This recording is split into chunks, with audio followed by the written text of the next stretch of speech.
طور سے سورہ ملک کے سلسلے میں یہ بات بڑی وضاحت کے ساتھ آئی ہے کہ بزرگان دین اکابرین صحابہ کرام کا معمول تھا، اور خود حدیث پاک میں اللہ کے پیغمبر ہمارے آقا جناب رسول اللہ صلی اللہ علیہ وسلم کا معمول تھا ہمیشہ کہ بغیر سورہ ملک پڑھے سوتے نہیں تھے۔ الف لام میم سجدہ، سورہ ملک اور سورہ فلق، سورہ ناس، یہ سب پڑھا کرتے تھے، آیت الکرسی، تب آپ سوتے تھے۔ یہ عادت شریفہ تھی، اس لیے فضیلت کے اعتبار سے سورہ ملک بہت فضیلت والی سورت ہے۔ تو بہت ابتدائی کئی آیتوں کی تفسیر آپ حضرات کے سامنے آئی۔ یہ جو آیات آج تلاوت کی گئیں، اللہ تعالیٰ نے ان آیات میں اپنی قدرت کی ایک نشانی جن کو ستارے کہتے ہیں، اس ستارے کے فوائد بیان کی۔ اللہ تعالیٰ کی اس کائنات میں جو چیزیں ہیں پیدا کرتا، جتنی مخلوقات ہیں، کوئی مخلوق فائدے سے خالی نہیں۔ بظاہر اگر ہمیں کوئی نقصان اس میں دکھائی دیتا ہے، اور نقصان ہے تو وہ ہماری سمجھ کے اعتبار سے ہے، لیکن اصل پیدائشی اعتبار سے وہ کہیں نہ کہیں اس کا فائدہ بھی ہے۔ مثال کے طور پر اللہ نے سانپ کو پیدا کیا۔ انسان کے اگر سانپ ڈس لے تو وہ مر جاتا ہے، لیکن یاد رکھو سانپ کے بارے میں مشہور ہم نے کر دیا کہ انسان مر جاتا ہے، لیکن مرے گا تو وہی جس کو اللہ چاہیں گے۔ یاد رکھو یہاں یہ آزمائش ہوتی کہ یقین سانپ پہ نہیں ہے، اللہ کی ذات پہ، کہ سانپ ڈسے اور اللہ کا حکم ہو تو مر جائے گا، ورنہ سانپ بہت سے لوگوں کو ڈستا بچ بھی جاتی، تو کوئی ضروری نہیں کہ مر جائے۔ تو ایک مشہور ہے کہ نقصان دہ چیز ہے، اور اسی طرح بہت سی چیزیں دنیا کی بظاہر نقصان لگتا ہے، لیکن کہیں نہ کہیں ان کا فائدہ ضرور ہوتا ہے۔ تمام مخلوقات اللہ کی ہیں، ان کا کہیں نہ کہیں فائدہ ہے۔ بظاہر ہماری آنکھیں نہ دیکھیں، ہمارے دماغ نہ سمجھ پائیں اس کو، یہ ہمارے دماغ کا پھیر، ہماری آنکھوں کا پھیر ہوگا۔ اللہ کی قدرت میں کوئی کمی نہیں، اللہ کی قدرت میں کوئی کمی نہیں، بے شمار فائدے ہر چیز سے وابستہ ہے۔ حضرت قتادہ رحمت اللہ علیہ بڑے تابعی ہیں، تو کہتے ہیں کہ اللہ نے ستاروں کو 3 وجہ سے پیدا کیا، 3 فائدے اس کے، 2 فائدے تو اس آیت کریمہ میں ذکر کیے گئے، 3 فائدے اس کے۔ ستاروں کا پہلا فائدہ اللہ نے جو فرمایا کہ یہ آسمان رونق بخش رہے، خوبصورت لگے۔ خوبصورتی آپ نیچے سے آسمان میں دیکھتے ستارے ٹمٹما رہے ہیں رات کے اندھیرے میں، تو کتنا خوبصورت منظر ہوتا ہے۔ بعض لوگ دنیا والے اپنی سینری میں اس کو لیتے ہیں، ستاروں سینری میں کیوں لیتے ہیں؟ یعنی اپنا کہیں سینری بناتے ہیں، اس کو لگاتے ہیں خوبصورتی کے طور پر کہ اچھا لگ رہا ہے، اسی لیے تو لگاتے ہیں کہ اچھا لگ رہا ہے۔ پتہ ہی چلا کہ ستارے آسمان میں رونق بخشتے ہیں اور انسانوں کو دیکھنے میں فرحت بخشتے ہیں۔ خوبصورت منظر ہوتا ہے جب آسمان میں ستارے اللہ کی قدرت کی آواز دے رہے ہوتے، اللہ کی خالقیت کی، اللہ کی ربوبیت کی آواز دے رہے ہوتے ہیں کہ دیکھو میرا مالک مجھ کو پیدا کیا اور اس آسمان کو روشن کر دیا اور خوبصورت بنا دیا میرے ذریعے سے۔ ایک فائدہ کہ آسمان خوبصورت ہو جاتا ہے۔ اچھا، اس کا اثر کہاں ہوتا ہے؟ ذرا آپ نے سوچا کبھی؟ قدرت کی چیز ہر انسان نقل کاپی کرنے کی کوشش کرتا، تو آسمان کو دیکھ کر ستارے، جس طرح آسمان خوب رونق اور خوبصورت اللہ نے بنا دیا، بندوں نے نقل کیا۔ اور بندوں نے کیا نقل کیا؟ دنیا میں بندوں نے اپنی سینری بنائی ستاروں کی، کپڑا بنایا تو اس میں ستارے ٹاک دیے تاکہ کپڑے کی خوبصورتی ہو جائے۔ پتہ چلا کہ قدرت کی نقل کر کے اپنا کام چلا رہا ہے۔ اچھا نہ ہوتا تو وہ کپڑا بڑا مہنگا بکتا ہے جس میں ستارے ٹکے ہوں۔ اس لیے کہ وہ جانتا ہے کہ اللہ نے آسمان کو ان ستاروں کے ذریعے خوبصورت بنا دیا. وہ سادہ تھا, ایک سادہ کپڑا رکھی, ایک ستاروں ٹکا, تو عورتوں کا, ہماری ماؤں بہنوں کا ہاتھ کہاں جائے گا؟ اسی پر جائے گا جس پہ ستارے ہوں گے, چاہے جتنا مہنگا ہو. خرید ڈالیں گی وہ, نہیں یہ تو خوبصورت لگ رہا ہے, یہ تو ہماری محفل کی رونق بنے گی. جدھر جائیں گے, بہن کہاں خریدا, کہاں سے لیا؟ یہ ساری پوچھ تاچھ عورتوں میں زیادہ ہوتی, ایک دوسرے کو دیکھ کر کپڑا پہنتی, یہ ان کی عادت ہے, صنف نازک ہے. تو بہرحال پتہ یہ چلا کہ ستاروں کے ذریعے سے کسی چیز کو رونق دی جا سکتی ہے, جیسا کہ اللہ نے آسمان کو رونق عطا فرمائی. آسمان کو رونق عطا فرمائی, تو ایک فائدہ. دوسرا فائدہ اللہ نے اس آیت میں ذکر کیا, رجوما للشیاطین, شیطان کو مار پڑتی ہے اس کے ذریعے. اللہ نے اس کو یہاں ذکر فرمایا. تو دوسرا ستاروں کا فائدہ پیدا کرنے کا کہ شیطان کے مار کے لیے ہوتا ہے. اب اس کی کیا حقیقت ہے؟ اس کی حقیقت آپ کو تھوڑی سی وضاحت میں جانا پڑے گا, اور وضاحت یہ ہے کہ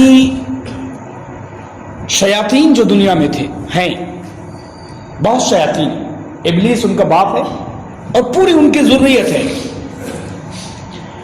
وہ آسمان پر ایک دوسرے پر کاندھے پہ چڑھتے چڑھتے آسمان تک پہنچ جاتے, اور بڑی ان کو اتھارٹی دے رکھی ہے اللہ تعالیٰ نے. شیطان کو بہت سی قوتیں دے رکھی ہیں, اور وہ وعدہ لے کر آیا کہ مجھے موت قیامت تک کی نہ دی جائے. اللہ رب العالمین کے سامنے جب شیطان مردود ہوا, اللہ نے اس کو جنت سے نکالا, اس مردود کو, تو اس نے اللہ سے وعدہ لیا کہ اے اللہ آپ تو رب ہیں, ہمیں تو نکال دیا, لیکن اب ہم تجھ سے ایک وعدہ معاہدہ کرنا چاہتے ہیں. میرے مالک نے کہا بتا کیا بات ہے؟ کہا مجھے قیامت تک کی موت نہ آئے, مجھے مہلت دی جائے, موت نہ آئے. تو اللہ نے کہا جاؤ, تجھے قیامت تک موت نہیں آئے گی. کہا اب میں آدم کی وجہ سے نکالا گیا ہوں, لہذا آدم کی ساری اولادوں پر, ساری اولادوں کو بہکا کے رہوں گا. لَأَحْتَنِكَنَّ ذُرِّيَّتَهُ إِلَّا قَلِيلًا, کم ہی لوگ میری چنگل سے بچ پائیں گے, ورنہ بہت سے افراد میرے چنگل میں آ جائیں گے اور جہنم کا لقمہ بنیں گے. اللہ نے کہا ٹھیک, چل تجھے وعدہ بھی, تجھے موت بھی نہ دیں گے, اور دیکھیں گے تو کیا کارستانی کرتا, لیکن ان عبادی لیس لک علیہم سلطان, جو میرے نیک بندے ہوں گے تیرا ان پر زور نہیں چلے گا, وہ تیرے بہکاوے میں نہیں آئیں گے. یہ اللہ تعالیٰ کا وہاں مباحثہ ہو چکا ہے, شیطان کے سامنے گفتگو ہو چکی ہے, اور شیطان آ چکا ہے اور کام کر رہا اپنا. تو آدم علیہ السلام کی اولادوں کو چھوڑے گا نہیں, یہ ہم ہی تو اولاد ہیں. اس پر ایک بات یاد آ گئی کہ ایک جماعت سہارنپور مظاہر علوم میں بہت بڑا مدرسہ ہے, ہمارے بزرگوں کا قائم کیا ہوا. حضرت مولانا زکریا رحمۃ اللہ علیہ کسی زمانے میں اس کے شیخ الحدیث رہے, اس کے بعد پھر مدینہ منورہ چلے گئے حضرت, تو انہی کے خانوادے سے انہیں قائم کیا, یہ آج بھی چل رہا ہے. تو مولانا اسد اللہ صاحب رحمۃ اللہ علیہ تھے اس وقت ناظم تعلیمات. تو ایک سری لنکا سے ایک جماعت پہنچی سہارنپور مظاہر علوم پہنچی, حضرت سے ملاقات کر لیں. تو حضرت سے ملاقات کرنے گئے تو حضرت نے پوچھا کہ کہاں سے تشریف لائے, تو کہنے لگے کہ سری لنکا سے آئے. تو حضرت نے فرمایا کہ سری لنکا میں آدم علیہ السلام اتارے گئے. حضرت نے فرمایا کہ سری لنکا میں, اور صحیح ہے, آدم علیہ السلام جو اتارے گئے آسمان, جنت سے بھیجے گئے دنیا میں, وہ سری لنکا ہندوستان تھا, ہند میں بھیجے گئے. تو کہا سری لنکا میں بھیجے گئے, کہاں اگر, تو کہا ان کے اولادوں میں کچھ لوگ بچے کہ سب ختم ہو گئے. اب بیچارے سیدھے سادی جماعت ہوتی ہے, بہت زیادہ علماء مفتیان کرام تو ہوتے نہیں بیچارے اس میں. تو کہنے لگے کہ بہت کچھ دیر تھوڑا خاموش رہے, کہنے لگے حضرت اب ان کے اولادوں میں کوئی نہیں بچا, اب مسلم اولاد بیٹھے ہوئے ہیں ان کی, آدم علیہ السلام کے اولاد. ہم سب آدم علیہ السلام کے اولاد ہیں, قیامت تک کی جو نسل پیدا ہوگی وہ آدم علیہ السلام کے اولاد. تو حضرت مسکرائے, اور یہی ایک مزاج تھا کہ بھائی دیکھیں کیا تو بہرحال آدم علیہ السلام کے اولاد کے بارے میں یہ وعدہ لے کے آیا کہ میں ان کو چھوڑوں گا نہیں. آگے سے پیچھے سے قرآن کی بعض آیتوں میں اس طرح آیا ہے کہ میں ان کو بہکاؤں گا، آگے سے پیچھے سے دائیں سے بائیں سے ہر طرح سے ان کے اوپر کوشش کروں گا، اوپر سے نیچے سے چھوڑوں گا نہیں ان کو. تو اس طرح اس کی حرکتیں. اور یاد رکھ لو پورا قرآن آپ پڑھ ڈالو تو اللہ تعالی نے واضح طور پر کہیں نہیں کہا کہ یہ تمہارا دشمن ہے کسی کے بارے میں. ہاں اشارے کیے ہیں اللہ تعالیٰ نے، لیکن واضح طور پر نہیں کہا کہ یہ تمہارا دشمن ہے. لیکن شیطان کا جہاں مسئلہ آیا تو اللہ نے سارے انسانوں کو مخاطب کر کے کہا ان الشیطان لکم عدو مبین، یہ شیطان تمہارا دشمن ہے، کھلا ہوا دشمن ہے. حالانکہ اس پاک پوتر کتاب میں شیطان کو کہا کہ تمہارا کھلا ہوا. اے انسانوں، اللہ نے یہ نہیں کہا کہ اے مسلمانوں صرف، نہیں، انسانوں کو خطاب کر کے پوری انسانیت کو کہا تمہارا دشمن یہ شیطان ہوگا. ظاہر ہے سب اللہ کے بندے تھے، وہ الگ بات ہے، مذہبوں میں آ کے بڑھ گئے دنیا میں. مذہب ریلیجنز تو ایک ہی تھا ریلیجن، اور وہ مذہب اسلام تھا، اللہ کا فرمانبردار ہو جانا. لیکن نوح علیہ السلام کے بعد یہ قومیں بٹی، مشرک ہو گئے، یہودی ہو گئے، نصرانی ہو گئے، اور مختلف قومیں مذہبوں میں بٹ گئے. یہ سب تو انسان ہیں اور آدم کی اولاد ہیں. اللہ تعالیٰ ان سب کو ایک کر دے، ایمان کی توفیق عطا فرما دے، ہدایت کے نور سے ان کے دلوں کو روشن فرما دے. تو یہ مسئلہ شیطان کا یہ کام تھا کہ قرآن کے نازل ہونے سے پہلے یہ لوگ آسمان پہ جاتے اور آسمان میں چپک جاتے، پہلے آسمان پہ، اور چپک کر کے شیاطین جو آسمان میں اللہ کے فیصلے ہوتے، ساتویں آسمان پر جو اللہ فیصلے فرماتے تھے، تو ظاہر ہے جبرائیل سنتے، میکائیل سنتے، اسرافیل سنتے، اسرائیل سنتے، اور بڑے بڑے فرشتے جو ہوتے وہ سنتے. پھر چھٹے، ساتویں، چھٹے، پانچویں، اس طرح آسمانوں پر ساری باتیں وہ آ جاتی، فرشتوں میں گونجتی رہتی کہ یہ فیصلہ ہوا، دنیا میں یہ ہونے والا ہے، دنیا میں یہ ہونے والا، یہ اللہ نے فیصلہ کیا ہے. تو وہ ہوتے کرتے پہلے آسمان پہ بھی بات فرشتوں میں آتی، تو یہ کان لگا رہتے تھے، وہ کچھ باتیں ان کی سمجھ میں آ جایا کرتی تھی، غیب کی باتیں، کچھ باتیں غیب کی یہ سن لیا کرتے. تو جیسے سنتے فوراً بھاگتے تھے، اپنے دنیا میں آ جاتے، اوپر سے آسمان سے دنیا میں پھر آتے. جو ان کے جگادری ہوتے، جو ان کو کاہن کہا جاتا تھا. آج اگر کہیں جادوگر، شپلی کرنے والے، جادو کرنے والے، یہ سب ان کے دوست ہوتے ہیں شیطان کے، اور شرک کرنے والے یہ سب دوست ہیں شیطان کے. تو لہذا ان کاہنوں کو آ کر وہ بتا دیتے کہ دیکھو یہ فیصلہ ہوا ہے، وہاں ہم سن کے آئے ہیں، یہ ہونے والا دنیا میں. تو یہ کاہن کچھ، لیکن پوری مکمل طور پر وضاحت نہیں کر پاتے تھے کیونکہ سمجھ میں پورا نہیں آتا تھا. موبائل پہلے، جو موبائل سے پہلے جب ٹیلی فون تھا تو بات پوری سمجھ میں نہیں آتی تھی نا، کچھ کٹتی تھی، کچھ سمجھ میں آتی. تو انسان اب ماشاءاللہ تو کیا کہنے، تو بالکل بہت دور سے دور بیٹھا ہو تو بالکل واضح صاف بات آتی ہے. اب تو ہینڈ فری ہو گیا، پتہ نہیں کتنے فری ہو گئے، اب تو اسپیکر آن کر کے سن لو بالکل صاف ہے. اور پہلے ہلو ہلو کرتے رہتے تھے، صاف آواز نہیں آتا. تو یہ لوگ صاف نہیں سنتا تھا لیکن کچھ سن لیتے تھے. تو کاہنوں کا کر بتاتے، اور کاہن کیا کرتے تھے،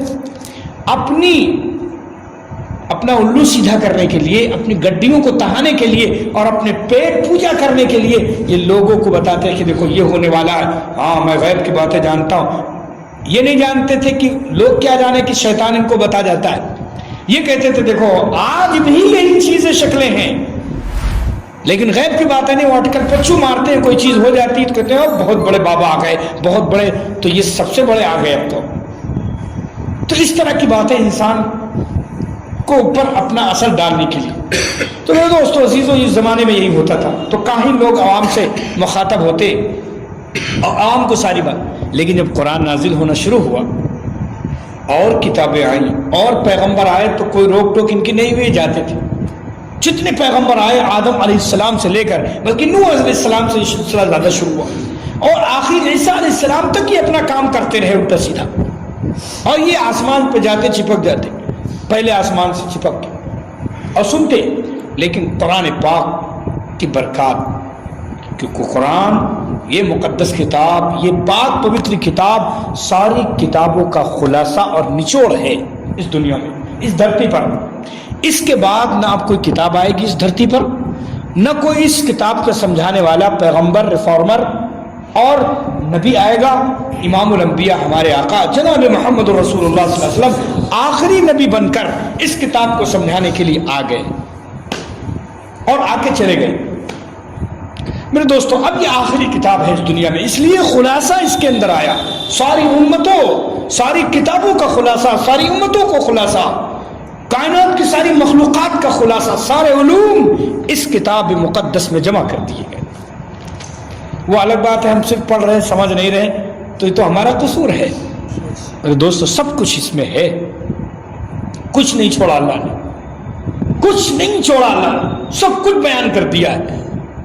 اس لیے تو جب یہ قرآن کریم، یہ پاک مقدس اللہ کا دستور، آخری کتاب قرآن کریم نازل ہونا شروع ہوا تو ان کا جانا بند۔ اللہ نے چوکیاں بنائی پہلے آسمان پر اور وہاں فرشتوں کے پہرے بٹھائے، اور پہرے بٹھانے کا مقصد کیا ہوتا تھا کہ یہ جیسے اوپر پہنچے وہ ان ستارے یا بڑے بڑے شعلے ان کے پاس ہوتے تھے آگ کے، یہ ان شیطانوں کو دور ہی سے مارتے، جن کو شہاب ثاقب کہتے۔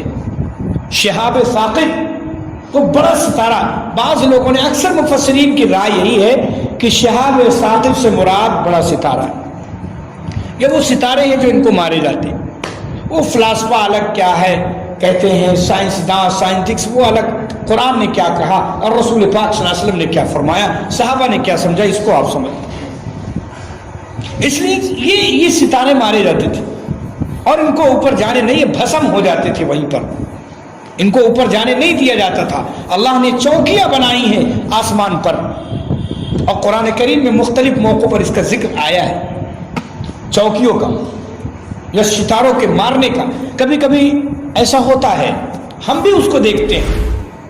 آپ گرمیوں کے موسم میں جب آپ باہر لیٹتے ہیں تو آسمان کی طرف آپ کی نظر ہوتی، عشاء کے بعد لیٹتے ہیں جب، تو اچانک دیکھتے کچھ شعلہ جیسا نکلتا ہے، تو اس وقت کہا جاتا ہے کہ لاہور پڑھ لینا چاہیے۔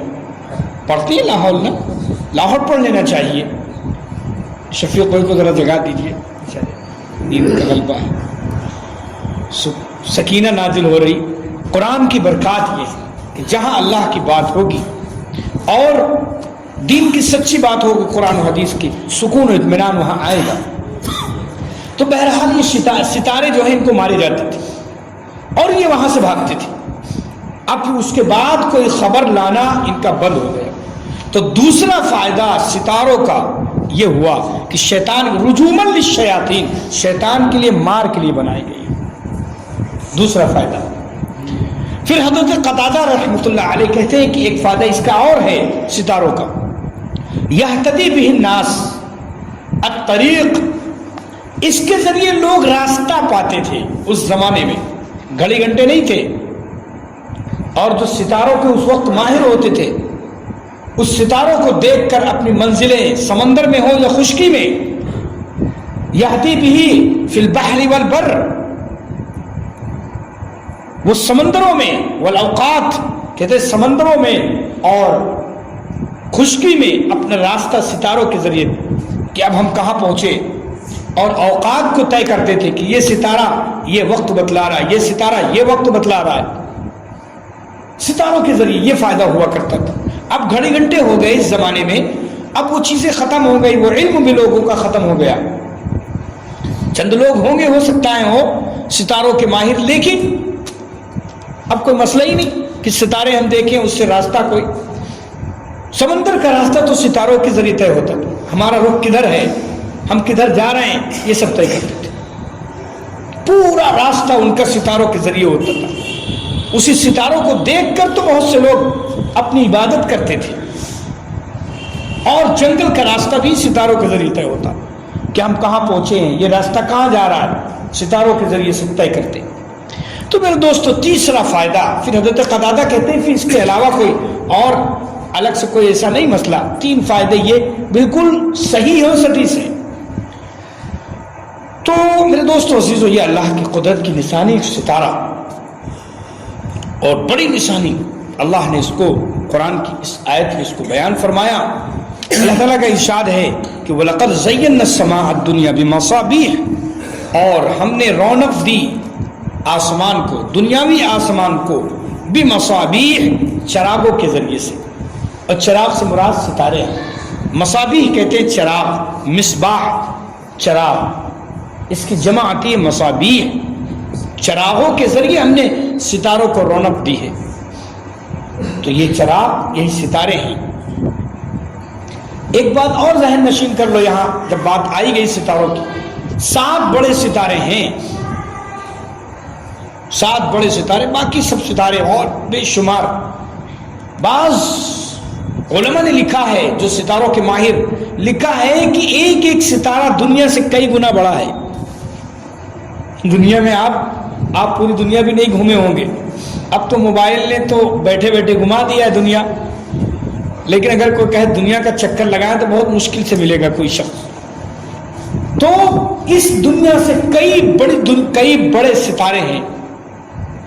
زحل، مشتری، عطارد، چاند، سورج، یہ سب الگ الگ. بعض لوگوں نے چاند سورج کو بھی ستارے میں شمار کر دیا. سورج دنیا سے کئی گنا بڑا ہے اور زمین سے کروڑوں میل دور فاصلے پر ہے، تو اپنی تپش پھینکتا ہے. تو اتنے بڑے ستارے ہیں کہ وہ دنیا سے کئی گنا بڑے ہیں. اور بعض چھوٹے اس کے ستارے ہیں، وہ آپس میں کبھی ٹکراتے ہیں تو دنیا میں کہیں پتھر کی آگ کی بارش ہوتی، کہیں وہ. یہ سب نظام قدرت ہے اللہ کا.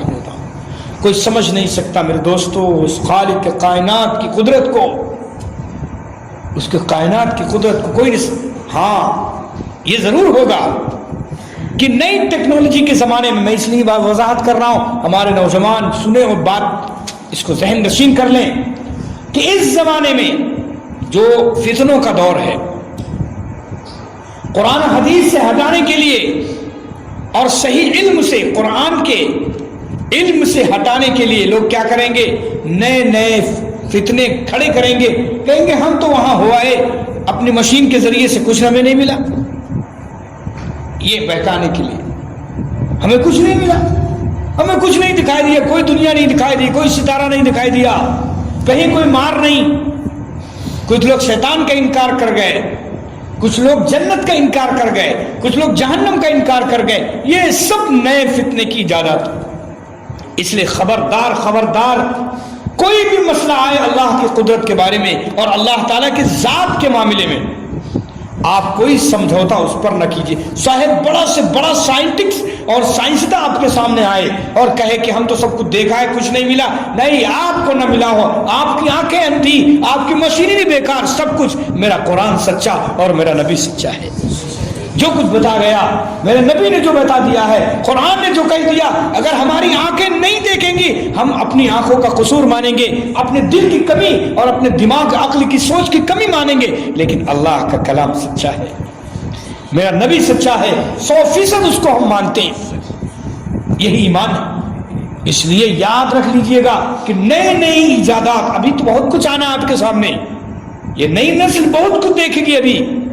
اس لیے اپنے ایمان کو، اللہ اس کے رسول اور قرآن مقدس سے ایمان ذرا بھی جنبش نہ کھائے، ہٹنے نہ پائے. خبردار، ورنہ تو یہی ہوگا کہ دجالی چولوں کے آپ بس میں آ گئے. ایمان کی آزمائش ہوگی. اس لیے قرآن کریم نے، دیکھو میرے دوستو، بڑا عجیب مسئلہ ہے. بہت کچھ کہنے کا جی چاہتا ہے کبھی، لیکن کبھی وقت کی قلت ہوتی ہے اور کبھی یہ ہوتا ہے کہ بہت کچھ کہا جا چکا، یا اب وقت نہیں ہے، یا ابھی اس کے بارے میں موقع نہیں ہے. بہت سی باتیں ہوتی. لیکن ایک بات یاد رکھ لو کہ اللہ کے پیغمبر ہمارے آقا جناب رسول اللہ صلی اللہ علیہ وسلم کا ارشاد گرامی ہے کہ قیامت سے پہلے بہت پرخطر حالات آئیں گے. ایمان بہت بچانا مشکل ہو جائے. آزمائش ہوگی. اور قرآن نے تو یہ کہا ہے, بار بار کہا ہے, ام حسبتم ان تدخلوا الجنۃ ولما یأتکم مثل الذین خلوا من قبلکم, کیا تم سمجھتے ہو, تمہارا خیال یہ ہو چلا ہے کہ تم جنت میں ایسے ہی داخل ہو جاؤ؟ ہم تو مسلمان کے یہاں پیدا ہوئے اور بھائی بڑھتے کام کرتے کھاتے پیتے مسلمان ہیں اور چپے مر گئے اور سیدھے جنت چلے گئے, ایسے ہی سمجھتے بس. ام حسبتم ان تدخلوا الجنۃ ولما یاتکم, اور تمہارے اوپر حالات نہ آئے, تمہاری آزمائش نہ ہو, تمہارا امتحان نہ ہو, جیسے پہلے لوگوں کا امتحان آزمائشیں ہو گئی ہیں, ہو چکی ہیں. یہ کیسے ہو سکتا ہے کہ سیدھے سادھے بالکل ڈائریکٹ بڑی آسانی سے چلے جاؤ؟ آزمائشیں ہوں گی, یہ اللہ بتانا چاہتا ہے اس آیت سے. مثل الذین خلوا من قبلکم مستهم البأساء, ان کو مصیبتیں پہنچی ہیں اللہ والوں کو. مستهم البأساء والضراء, تکلیفیں دی گئیں.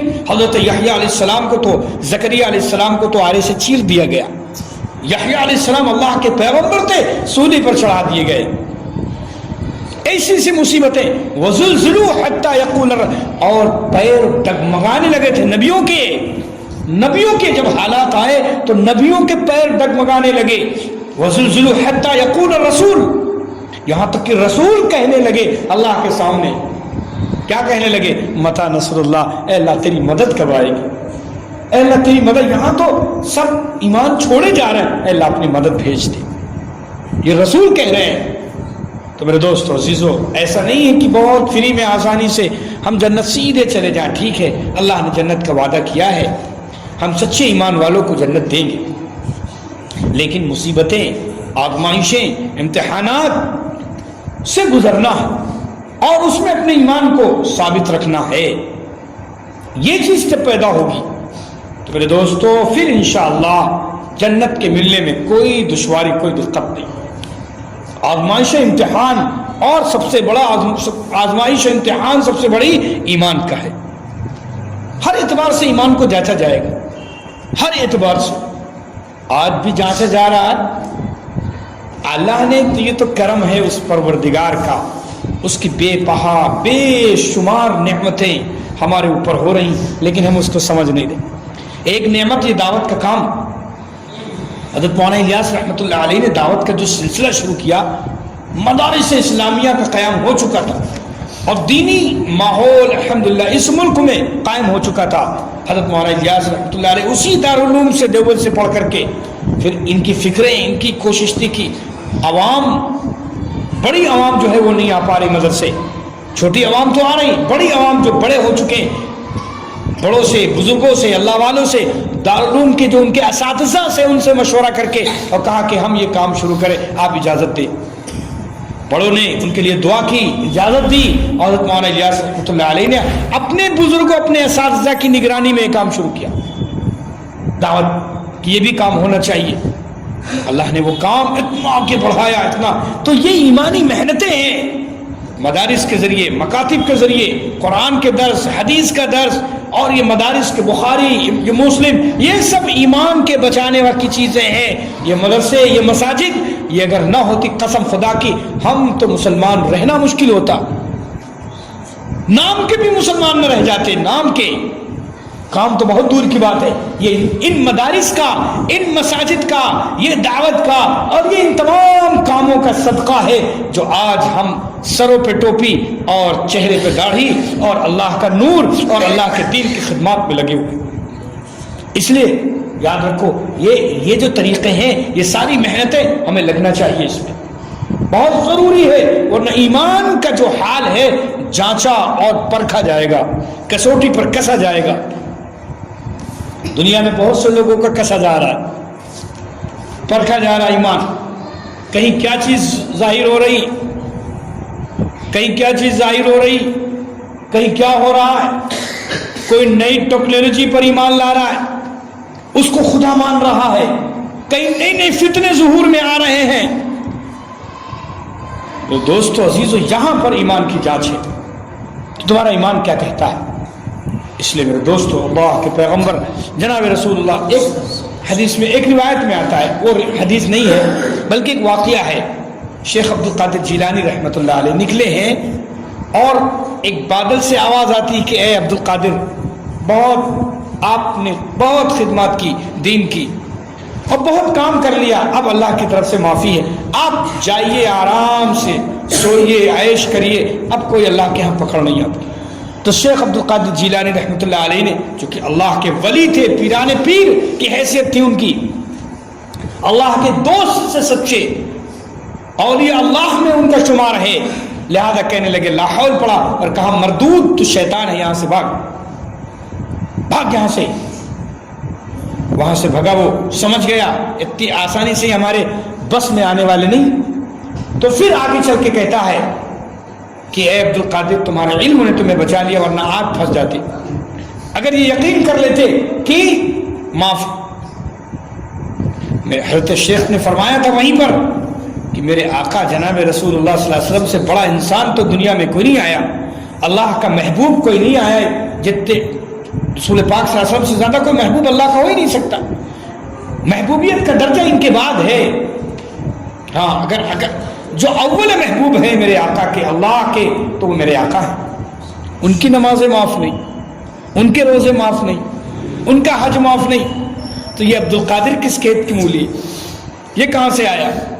سمجھ گئے تو شیطان ہے، بھگا وہاں سے، کہا عبد القادر تمہارے علم نے تمہیں بچا لیا، پھر لاہور پڑا، کہا نہیں میرے اللہ نے مجھے بچایا، علم نے نہیں، اللہ بچانے والا ہے، اللہ محافظ ہے، علم تو ایک ذریعہ اور سبب ہے، بچانے والی ذات اللہ کی۔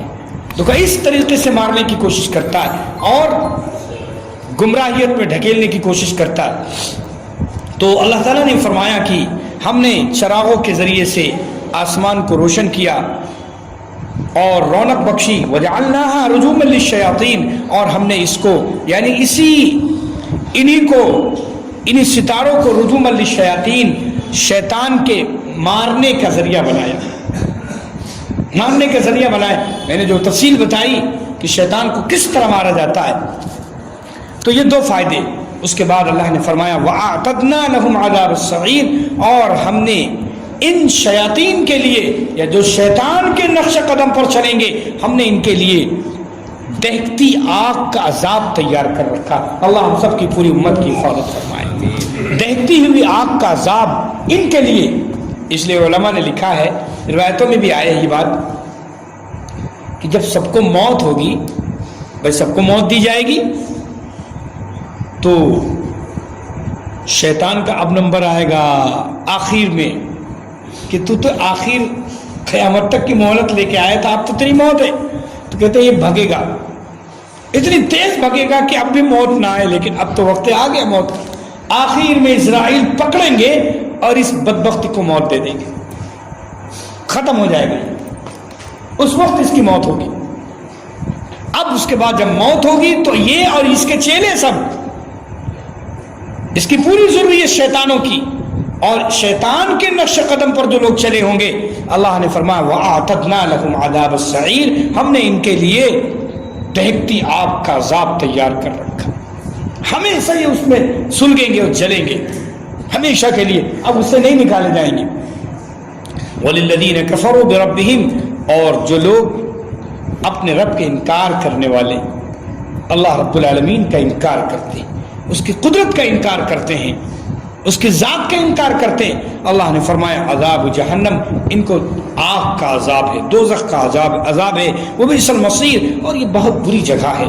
اس کے بعد اللہ نے ارشاد فرمایا اذا القوا فیہا، جب یہ لوگ اس میں ڈالے جائیں گے، سمعوا لہا، دیکھو دوزخ کی حالات کیسے ہوں گے، اللہ ہم سب کی دوزخ سے اور دوزخ سے دھوئیں سے حفاظت فرمائے، بہت اچھی چیز نہیں ہے۔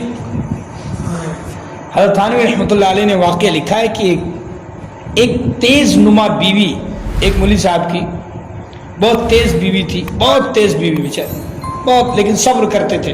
بعض اولیاء اللہ کو بیوی کی کڑوی کسیلی سن کے صبر کرنے پر ان کو ولایت ملی، بہت سے واقعات ہیں، ان کو ولایت ملی بیوی کے صبر کرنے پر، بیوی کی کڑوی کسولی سن کر، تو بیچارے سنتے رہتے تھے۔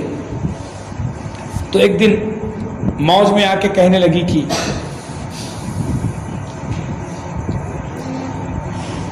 اللہ ہم سب کی حفاظت فرمائے جہنم سے. تو اس کے الٹا ایک واقعہ لکھا. یہ تو واقعہ ہے ہی ہے کہ وہ انہوں نے کہا کہ لوگوں نے ان سے کہا کہ اس کو چھوڑ دیجئے، یہ بہت آپ کو سناتی ہے، بہت آپ کو کوستی ہے. تو حضرت کہنے لگے کہ چھوڑ دوں تو کیا ہوگا کہ کسی دوسرے کے پاس جائے گی، اس سے نکاح کرے گی، اس کو پریشان کرے گی، میرا کوئی بھائی پریشان ہوگا، لہذا میں ہی پریشان نہ ہو تو زیادہ اچھا. ایک عورت بڑی نیک اور شوہر بہت بدبخت، بڑا نالائق تھا. وہ بیچاری نماز روزہ کرتی، اللہ سے دعا کرتی. تو ایک دن کہنے لگا کہ تو یہ نماز روزہ تمام کر کے کہاں کیا پائے گی؟ تو کہا اللہ ہمیں جنت عطا کرے. تو کہنے لگی کہ تو جنت میں کہاں کس کے ساتھ رہے گی؟ یہی مولوی، قاری، حافظ، یہ جو چھوٹے موٹے لوگ ہیں انہیں کے ساتھ رہے گی. اور دیکھ میں جہنم جاؤں گا، میرے ساتھ فرعون ہوگا، میرے ساتھ شداد ہوگا، میرے ساتھ حامان ہوگا، اور میرے ساتھ ابو جہل جیسے بڑے بڑے سردار ہوں گے. تو پھر وہی جائے گی جنت ان لوگوں کے ساتھ، چھوٹے موٹے آدمیوں کے ساتھ ہوگی، یہی تو حافظ جی، امام صاحب ان کے ساتھ ہوگی. تو بڑا ظالم تھا، کہنے لگا میں جاؤں گا جہنم، میں تو فرعون. اور صحیح بات ہے، جہنم میں فرعون بھی ہوگا، جہنم میں شداد بھی ہوگا، ابو جہل جیسے لوگ ہوں. کہا میں سرداروں کے ساتھ رہوں گا. تو اس کی عقل، لیکن اس نے تسلیم کیا کہ یہ جنت جائے گی. یہ ضرور کیا. ظاہر ہے کہ تسلیم کرنے کے بعد اگر کسی کے بات سمجھ میں آ جائے اور وہ توبہ کر لے، سچی توبہ کر لے اپنے گناہوں سے اور اللہ کے آگے اپنے آپ کو ڈال دے، تو یقیناً وہ جنت جائے گا انشاءاللہ. اور موت آ جائے تو جنت چلا جائے گا. اسی کو ایمان کہتے ہیں، اسی کو ایمان کہتے ہیں. بعض صحابہ ایک نماز بھی ایک صحابی نے نہیں پڑھی، ادھر ایمان لا، ادھر میدان جنگ میں شہید ہو گئے، سیدھے ڈائریکٹ جنت گئے. تو ایمان اصل ہے میرے دوستو عزیزو. تو یہ چیز ہے، توبہ اللہ کو بہت پسند ہے. اور پھر بندہ توبہ کرے اور اس کے بعد پھر گناہ نہ کرے، گناہ نہ کرے، توبہ کرے، پھر سچی توبہ اس پر آ جائے اور اپنے گناہوں سے معافی مانگ کر کے اللہ کے صحیح راستے پہ، سیدھے راستے پہ آ جائے. انشاءاللہ ثم انشاءاللہ جنت کی نعمتیں اسے دی جائیں گی، حوروں سے اس کا بیاہ کیا جائے گا، لیکن سچی توبہ کر لے اپنے گناہوں سے. تو اللہ تعالیٰ نے فرمایا کہ اذا القوا فیہا، جہنم بہت خطرناک جگہ، اللہ نے خود فرمایا بئس المصیر، برا ٹھکانہ ہے. تو جب یہ اس میں ڈالے جائیں گے جہنم میں، سمعوا لہا شہیقا، تو اس جہنم کی سنیں گے وہاں جہنم کا دہاڑنا. آپ جنگل کے کنارے جائیں اور رات کا وقت ہو تو مختلف جانوروں کی آوازیں سنتے ہیں آپ، اور اگر شیر آواز دے دے وہ پورا جنگل گونج جاتا ہے. شیر کی دہاڑ پر ساری آوازیں پست ہو جاتی ہیں، شیر کی دہاڑ پر، کیونکہ وہ جنگل کا بادشاہ ہے. جہنم کی بھی ایک آواز ہوگی جس کو اللہ نے تعبیر کیا ہے شہیقن، دہاڑ ہوگی، اور وہ دہاڑے کی آواز ایسی خطرناک نکل رہی ہوگی کہ انسان کے کان کے پردے پھٹ جائیں سن کر کے، دل کلیجہ منہ کو آ جائے. ایسی جہنم کی دہاڑ ہوگی، وہ سنیں گے وہاں اس کی دہاڑ شہیقن وہی تفور، اور وہ اچھل رہی ہوگی.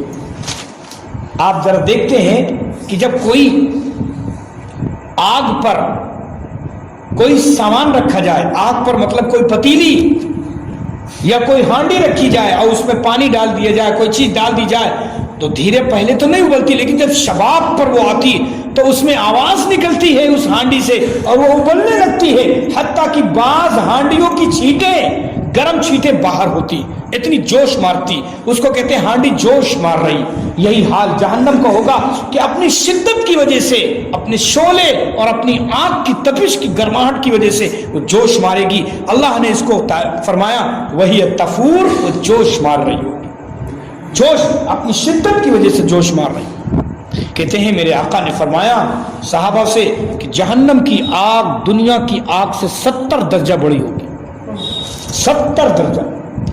اللہ ہم سب کی حفاظت فرمائے، پوری امت مسلمہ کی حفاظت فرمائے. تکاد تمیز من الغیظ اتنا جوش ہوگا اس جہنم کے اندر کہ لگتا ہوگا کہ ابھی وہ پھٹ پڑے گی ہمارے جوش کے.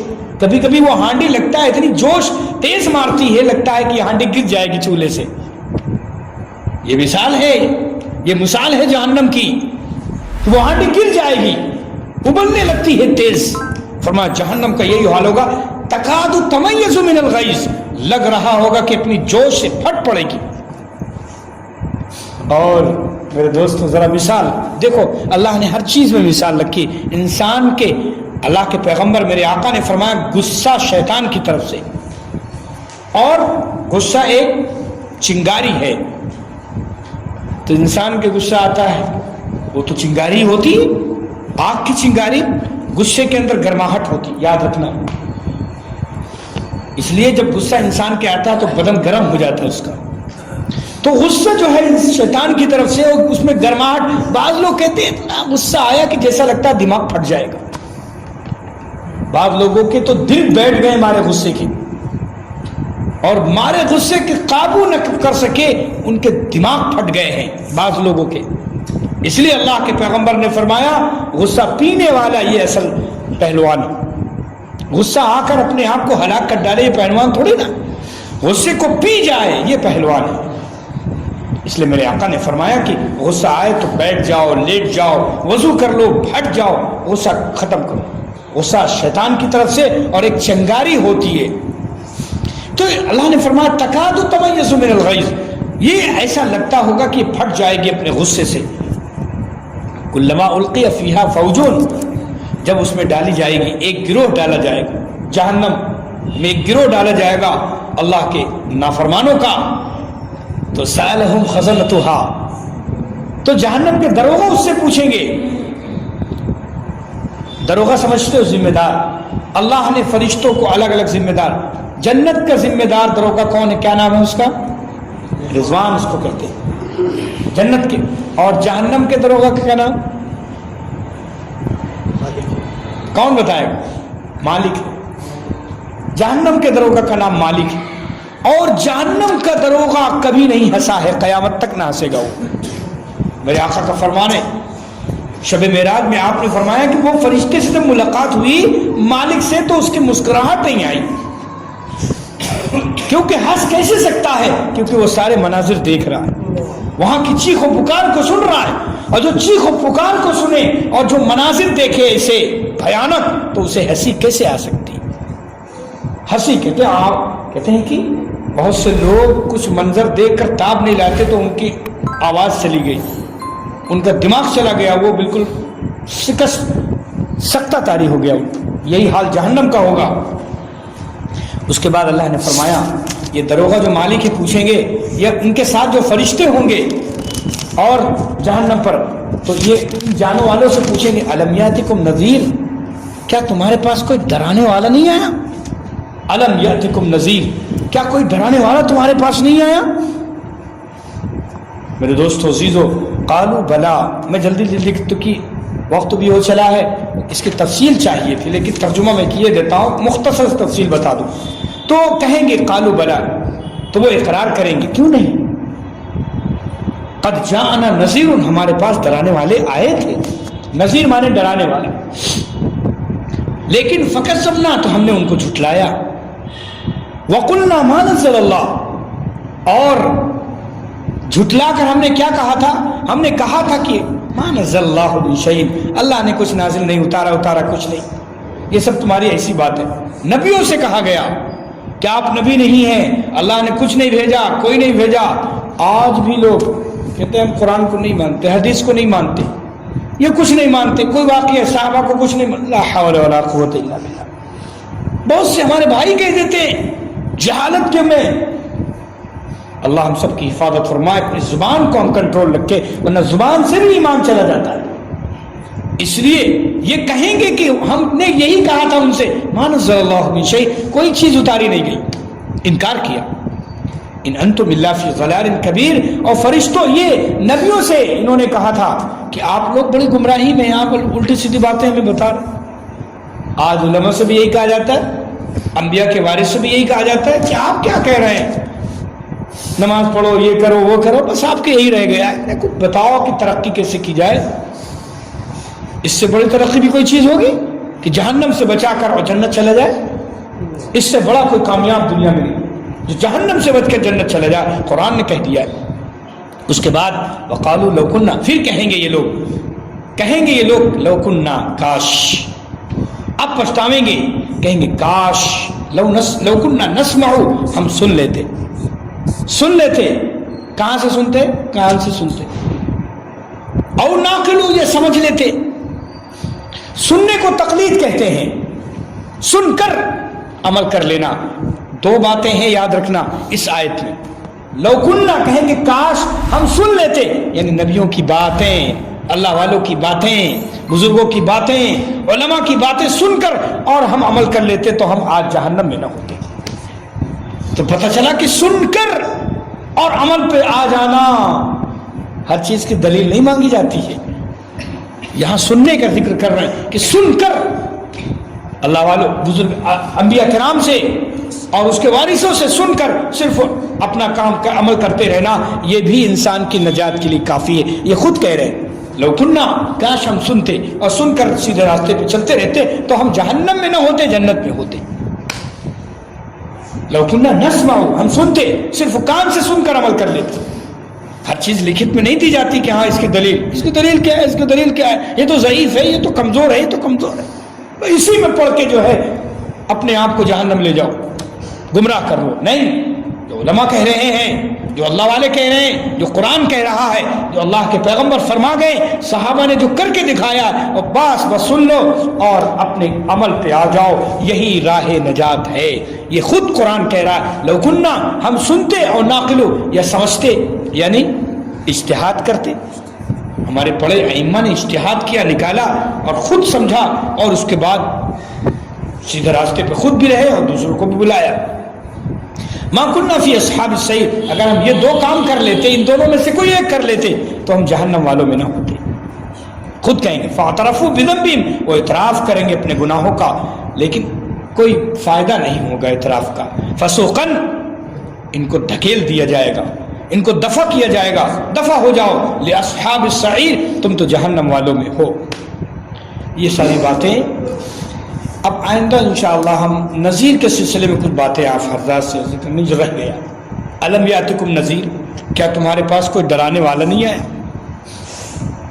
تو ہمارے بہت سے علماء نے، علامہ عبدالحق حقانی رحمۃ اللہ علیہ نے اور دوسرے مفسرین نے نذیر کی الگ الگ، نذیر میں بہت سی چیزیں لائے کہ نذیر کیا چیز ہے۔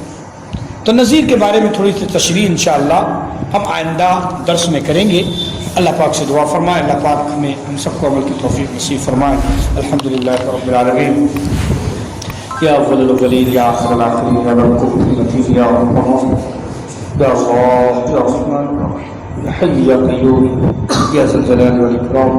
اللہم صلی وسلم علی سیدنا و نبینا محمد وعلی آلہ وصحبہ اجمعین۔ اے اللہ ہمارے گناہوں کو معاف فرما، اے اللہ ہم سب کی خطاؤں کو معاف فرما، اے اللہ پوری امت کے گناہوں خطاؤں کو معاف فرما، اے اللہ پورے عالم اسلام کی حفاظت فرما، امن و سلامتی قائم فرما، اے اللہ ہمارے حرمین شریفین کی، بیت المقدس کی، اے اللہ ہماری مال و جان کی عزت و آبرو کی، مساجد کی، مراکز کی، مدارس کی، دینی خانقاہوں کے علماء کی، قرآن و حدیث کی حفاظت فرما۔ اے اللہ ہمیں ایمان کامل عطا فرما دے اور اسی پر زندہ رکھ اور اسی پر موت عطا فرما۔ یا اللہ ہماری نسلوں اولادوں کی حفاظت فرما، یا اللہ مضبوط ایمان عطا فرما دے۔ اے اللہ ہمارے کاروبار میں مال اولاد برکت عطا فرما، اے اللہ جو محنتیں ہو رہی ہیں سب قبول فرما دے۔ ہمارے علماء جو ہے اللہ سقم کی بازیاں لگا کر، اے اللہ رات کو رات نہ سمجھ کر، دن کو دن نہ سمجھ کر، اے اللہ تیری دین کی خدمت میں اپنی جان و مال کو قربان کر رہے ہیں، اے اللہ سب کو قبول فرما دے۔ یا اللہ ان کی مدد نصرت فرما، یا اللہ ان کے سائے عاطفت کو تعدیل قائم فرما دے۔ یا اللہ ہماری نسلوں کی، اولادوں کی سب کی حفاظت فرما۔ یا اللہ جن ہمارے والدین کے اور جن کے والدین اس دنیا میں نہیں، سب کی مغفرت فرما۔ یا اللہ سب کی مغفرت فرما دے۔ اے اللہ قوت و توانائی عطا فرما، صحت و عافیت عطا فرما، اے اللہ جو بیمار ہیں شفا عطا فرما۔ یا اللہ اس ملک میں امن و سلامتی قائم فرما، اے اللہ امن و سلامتی قائم فرما۔ ہدایت کے چراغ روشن فرما دے. اے اللہ ایمان کو گھر گھر میں داخل فرما. اے اللہ ایمان کی ہوائیں چلا دے. اے اللہ ہم سب کو اے اللہ محبت محبت کے ساتھ کام کرنے کی اور رہنے سہنے کی توفیق عطا فرما دے. اے اللہ ایمان کامل ہی پر زندہ رہیں اور ایمان کامل ہی پر موت عطا فرما. آمین یا رب العالمین. صلی اللہ علیہ وسلم. سبحان ربک رب العزة عما یصفون والحمد للہ.